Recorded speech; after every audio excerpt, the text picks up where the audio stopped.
Hello friends, welcome to my channel Saishika entertainment vlogs. कैसे हो आप सब लोग? आई होप आप सब लोग बहुत ही अच्छे से होंगे। तो आज का वीडियो स्टार्ट करते हैं। वीडियो अच्छा लगे तो चैनल को सब्सक्राइब ज़रूर करना, वीडियो को लाइक करना और शेयर करना। तो काफ़ी सारे लोगों के ये कमेंट आ रहे थे कि अचानक से ऐसा क्या हुआ था जो प्रीतो और जीजा और बड़ी बहन तीनों अचानक से रातों रात भागकर कानपुर आ गए थे। कुछ तो ऐसा हुआ था, इसके पीछे एक बहुत बड़ी सस्पेंस वाली बात अब सामने आई है जिसका खुलासा खुद नन्नू ने किया है। और मैं बता देती हूँ कि जिस तरीके की अब चीज़ें सामने आई हैं और लगातार कुछ ना कुछ नई नई चीज़ें डेली हम लोगों को पता चल रही हैं, जो हम आप लोगों को वीडियोस के थ्रू बताने की कोशिश कर रहे हैं। ठीक है, अब क्या हुआ, जब इन लोगों की पूरी प्लानिंग थी हिमाचल में रहने की, पूरा सामान आ गया था, सब कुछ चीज़ें हो गई थी, प्रीतो का भी पूरा सामान आ चुका था हिमाचल।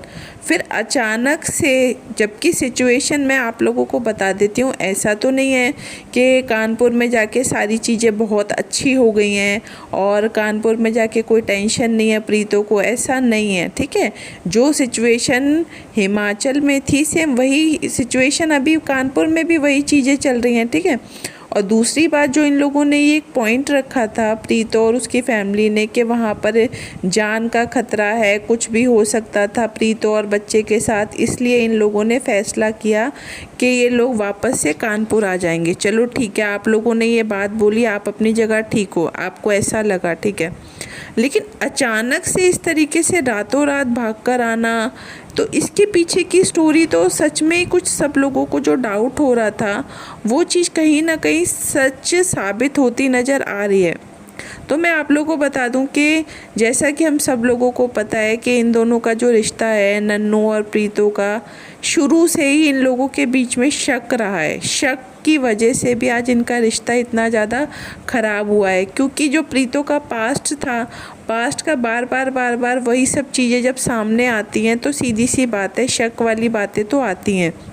और नन्नू को स्टार्टिंग से ही प्रीतो के ऊपर शक रहा है, वो हर चीज़ में उसके ऊपर शक करता था। ठीक है, अब जब प्रीतो पहले भी लड़ाई झगड़े के बाद अपने मायके आ जाती थी, उसके बाद अगर उसका ज़रा सा भी नंबर कहीं बिज़ी रहता था या अगर वो ज़्यादा टाइम तक ऑनलाइन हुई व्हाट्सएप पर या इंस्टाग्राम पर कहीं पे भी अगर वो ऑनलाइन है या उसका नंबर बिज़ी जा रहा है, तो नन्नू उस पर बहुत ज़्यादा शक करता था।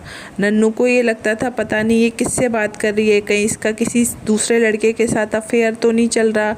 मतलब आप लोगों को मैं बता दूं, इन लोगों की जो सिचुएशन है ना, नन्नू और प्रीतो की, सेम अगर हम बात करें चारू असोपा की और राजीव सेन की जो कंडीशन है, अभी उनका रिसेंट का मैंने एक इंटरव्यू देखा था, चारू ने जो जिस तरीके का इंटरव्यू दिया, उसने जो अपनी पूरी सिचुएशन बताई, मुझे लगता है प्रीतो की भी वही सिचुएशन है। प्रीतो के ऊपर भी लगातार शुरुआत से ही शक किया जाता था हर बात को लेके, क्योंकि चारू ने भी बोला कि उसके साथ ऐसी कंडीशन कर दी गई थी घर में कि वो खुल के कोई चीज़ अपनी मर्ज़ी से नहीं कर पाती थी। अगर वो जॉब या किसी कहते ना इम्पोर्टेंट काम से भी बाहर जाती थी तो उसके मन में हमेशा एक डर सा बना रहता था। उसको ये लगता था कि कहीं उसके पति को ना पता चल जाए, कहीं अगर उसके पति के सामने अगर किसी का फ़ोन आ जाता था तो वो बोल रही थी कि मैं डर के मारे अपना फ़ोन रिसीव नहीं करती थी। अगर कोई मेरी तारीफ़ कर देता था तो मेरे पति को बिल्कुल अच्छा नहीं लगता था। मतलब उसका नेचर ही इस टाइप का था। तो जब मैंने उसकी बातें सुनी तो मुझे काफ़ी ज़्यादा अजीब भी लगा। मुझे लगा यार, शादी करने के बाद अगर लाइफ इस तरीके की हो जाती है तो ये तो बहुत ख़राब लाइफ है, क्योंकि इंसान की खुद की कोई लाइफ ही नहीं रह जाती। अगर सामने वाला हर चीज़ में शक कर रहा है तो आप कब तक किस किस चीज़ों की सफाइयाँ दोगे। उसने ये तक बोला कि मेरे पति ने मेरे ऊपर एक ड्राइवर, जो हमारे घर का ड्राइवर था, उसके साथ तक मेरा नाम कनेक्ट कर दिया कि मेरा अफेयर ड्राइवर के साथ चल रहा है। अब आप लोग समझ सकते हो कि किसी इंसान की सोच कितनी छोटी हो सकती है। शक, वैसे भी मैं आप लोगों को बताऊं, शक एक ऐसी चीज़ होती है जो बने बनाए रिश्तों को ख़राब कर देती है और अच्छे भले रिश्ते शक की वजह से ख़राब हो जाते हैं। तो नन्नू और प्रीतो के साथ भी यही हुआ कि प्रीतो का जो भी पास्ट था, ठीक है, हर किसी का पास्ट होता है, ठीक है। लेकिन जब वो पास्ट की बातें इन लोगों के साथ हुई ना प्रेजेंट में, तो इसकी वजह से इन लोगों का रिश्ता बहुत ज़्यादा ख़राब हुआ। अब बात ये आती है कि जब चीज़ें चल रही हैं, लड़ाइयाँ चल ही रही हैं, ठीक है। अब हिमाचल में जब अपनी माँ और भाई के पास आई प्रीतो, तो ये अचानक से भागकर कानपुर क्यों गई, उसके पीछे का आप लॉजिक समझ सकते हो। आप खुद दिमाग लगाओ कि नन्नू जो है वो, उसने भी कुछ ना कुछ दिमाग लगाया होगा, इतना पागल तो वो भी नहीं है। इतनी समझ तो उसके अंदर भी है कि अचानक से कोई इंसान आ रहा है, फिर भाग के जा रहा है और झूठे बहाने लगा रहा है कि उसको जान से मार दिया जाएगा या बच्चे की जान को खतरा है। तो इतना बेवकूफ़ कोई भी नहीं होता। तो इन्हीं सब चीज़ों के बीच में नन्नू का कहना यही है, और नन्नू को तो स्टार्टिंग से ही मैं आप लोगों को बता देती हूँ ये बात, कि जब से प्रीतो अपनी बड़ी बहन और जीजा के साथ कानपुर में रह रही है, तब से ही नन्नू के दिमाग में एक बात है कि प्रीतो का ज़रूर कानपुर में किसी के साथ अफेयर चल रहा है।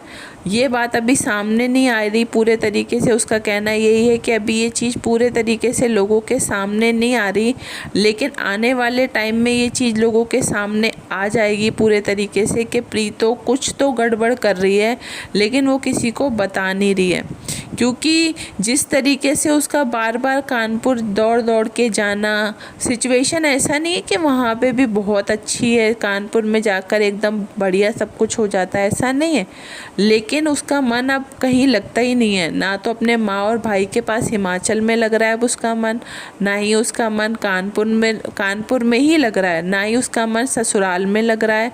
मतलब उसका मन एक ही जगह अटक के रह गया है, वो है कानपुर। तो इन सब चीज़ों की वजह से अब की जो प्रेजेंट की हम लोग बात करें, तो नन्नू के दिमाग में ये बात बिल्कुल अच्छे से घर कर गई है कि प्रीतो का कानपुर में किसी लड़के के साथ अफेयर चल रहा है। और जब प्रीतो हिमाचल आई थी, तो वो लड़का बार बार इसको कॉल कर कर के वापस बुला रहा था। इस वजह से इन लोगों ने ये सारा नाटक नौटंकी की कि प्रीतो और बच्चे की जान को खतरा है, इसलिए ये लोग वापस जा रहे हैं। जबकि इसके पीछे की जो स्टोरी है वो अलग ही है। और लोगों का कहना ये भी है कि अभी बहुत सारी चीज़ें सामने खुलकर नहीं आ पा रही, लेकिन आने वाले टाइम में बहुत जल्द ही जो भी सब चल रहा है, जो भी हकीकत है, वो लोगों के सामने आ जाएगी और लोगों को पता चल जाएगा कि आखिरकार सच्चा कौन था और झूठा कौन था, और कौन इस तरीके से मास्टरमाइंड बन के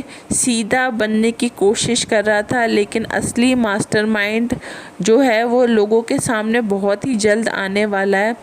और सच में क्या प्रीतो का अफेयर चल रहा है या नहीं चल रहा, इसके पीछे की स्टोरी मैं आप लोगों को बताऊंगी, एक सेपरेट वीडियो बनाऊंगी मैं इसके लिए। उसके पीछे की का सच्चाई मैं आप लोगों को उस वीडियो में बताऊंगी।